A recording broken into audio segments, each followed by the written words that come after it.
Hello दोस्तों, welcome to my another video. So कल India और न्यूजीलैंड का फाइनल मैच था। आई थिंक आपने देखा होगा तो बहुत ही एंजॉय किया होगा, क्योंकि कल मतलब जैसा फाइनल हम एक्सपेक्ट कर रहे थे वैसा ही फाइनल था। ऐसा कभी कहीं नहीं लगा, किसी सिंगल मोमेंट पे नहीं लगा कि कौन सी टीम जीतेगी। मतलब ऐसा लग रहा था कि जो भी टीम थोड़ा सा भी लापरवाही करेगी उसके हाथ से ट्रॉफी चली जाएगी।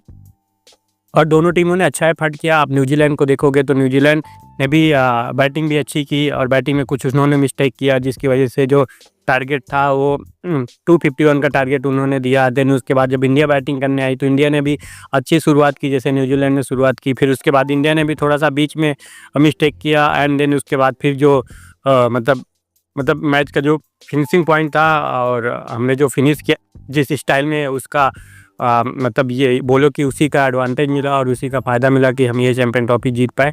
तो यहाँ पे आप देखो बॉलिंग में दोनों टीमों ने अच्छा किया। आप इंडिया की तरफ से भी आप बात करोगे तो वहाँ पे आप देखो कुलदीप यादव, वरुण चक्रवर्ती, अक्षर पटेल, रविंद्र जडेजा, मोहम्मद शमी एंड हार्दिक पांड्या, इन सब ने मिल अच्छी बॉलिंग की।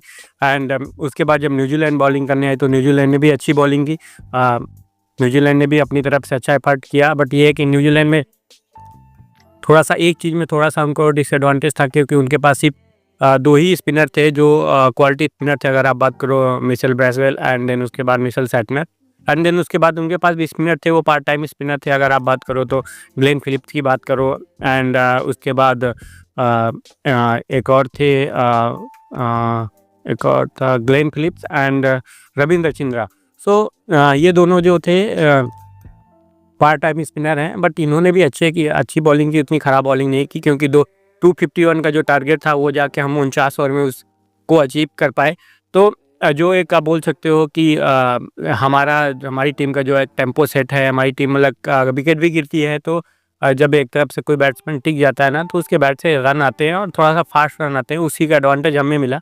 और हाँ, सेम न्यूजीलैंड की तरफ से अगर आप देखो लास्ट में जो मिचेल ब्रैसन ने 50 लगाई उसकी वजह से वो शायद 250 तक पहुंचे थे, अदरवाइज नहीं तो मे बी 210 या 220 तक ही पहुंच पाते। तो अगर वैसे ही नहीं जैसे मिचेल ब्रैसवेल ने खेला था, शायद डेली मिचेल भी ऐसा ही खेलते तो शायद था कि ये टारगेट 280 तक पहुंचता, तो फिर शायद इंडिया को थोड़ा सा डिफिकल्ट होता। बट ये गेम है, इसमें गेम में इफ़ एंड बट वाला सिनेरियो नहीं चलता, ठीक है। करंट सिनेरियो चलता है कि करंट सिनेरियो में आप क्या कर रहे हैं।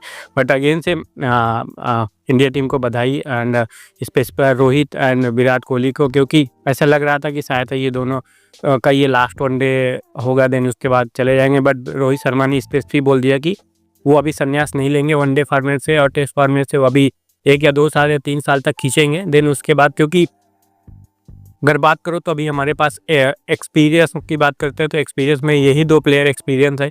एंड अगर अभी ये दोनों प्लेयर छोड़ देते हैं तो शायद इंडिया की टीम में फिर भाई नए प्लेयर्स आएंगे और थोड़ा सा नए प्लेयर्स को चीज़ें हैंडल करने में दिक्कत होगी। तो अगर ये 1-2 साल और खेलते हैं तो आप देखोगे शुभम गिल एंड देन उसके बाद श्रेयस अय्यर एंड अक्षर पटेल एंड हार्दिक पांड्या, तो ये अच्छे खासे ग्रूम हो जाएंगे। और फिर नए प्लेयर भी, अगर 1-2 नए प्लेयर बीच में आते हैं, जब कहते हैं जब 6 सीनियर प्लेयर एक टीम में होते हैं, अगर 2 नए आते हैं तो वो मतलब एडजस्ट हो जाते हैं। अगर 6 नए प्लेयर हो गए और 2 सीनियर प्लेयर हो गए तो उनको एडजस्ट करने में थोड़ा सा दिक्कत होती है। तो ऐसे ही हमेशा इंडिया इस चीज़ पे फोकस किया है कि हमारे पास जो टीम का फॉर्मेट हो ऐसा हो, एक्सपीरियंस और अनएक्सपीरियंस का कॉम्बिनेशन होना चाहिए। और वो शायद उसी की वजह से गौतम गंभीर ने सजेशन दिया होगा कि भाई अब 1 या 2 साल आपको क्रिकेट और खेलनी है। और ऐसा ही स्मिथ ने संन्यास लिया तो हमें लग रहा था कि शायद स्मिथ को भी संन्यास इतनी जल्दी नहीं लेना चाहिए था। उनके पास भी अभी अच्छी खासी क्रिकेट बची थी, बट वो इमोशनल में बह गए एंड देन उसके बाद उन्होंने संन्यास ले लिया। तो फाइनली हमारे पास ये तीसरी चैंपियन ट्रॉफी आ गई है। एक तो हमने कंबाइन जीता था श्रीलंका और श्रीलंका के साथ, और एक महेंद्र सिंह धोनी के टाइम पे हमको मिली, एंड देन एक अभी रोहित शर्मा के टाइम पे मिल गई।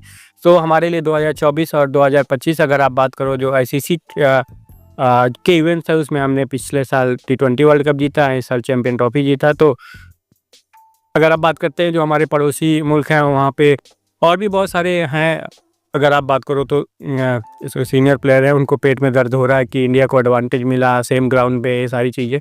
तो भाई अगर इतना ही एडवांटेज था। तो चैंपियन ट्रॉफी पाकिस्तान ने अरेंज किया था, मतलब पाकिस्तान का इवेंट था वो, और पाकिस्तान ने अपने एडवांटेज में, चलो ठीक है, एक मैच तुम इंडिया से गए और हार गए, उसके बाद आपके पास 2 मैच और बचे थे, 2 मैच जीत के आपको सेमीफाइनल और फाइनल में आना चाहिए था ना, आपने वो भी नहीं किया। तो एडवांटेज की बात आप मत ही करो, ठीक है। अब ठीक है, अगर आप कहते हैं ना खिसियानी बिल्ली खम्बा नोचे, वही वाला हाल है, तो आप ठीक है अपने यूट्यूब चैनल या अपने जो टीवी चैनल में बैठ के आप ढिंढोरा पीटो, उससे कुछ होगा नहीं, ठीक है, आपकी बदनामी होगी।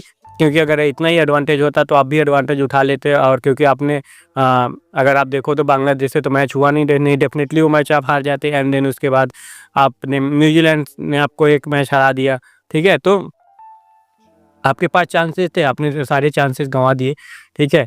तो ज़्यादा मतलब उड़ने की ज़रूरत नहीं है, ठीक है। और आप अपनी टीम को देखो, आपकी टीम कहाँ पे डिजर्व कर रही है, चीज़ों को देखो, आप फालतू का चीज़ें बोलने से और किसी को ब्लेम करने से नहीं होगा। So thank you guys for watching my video, please like and subscribe.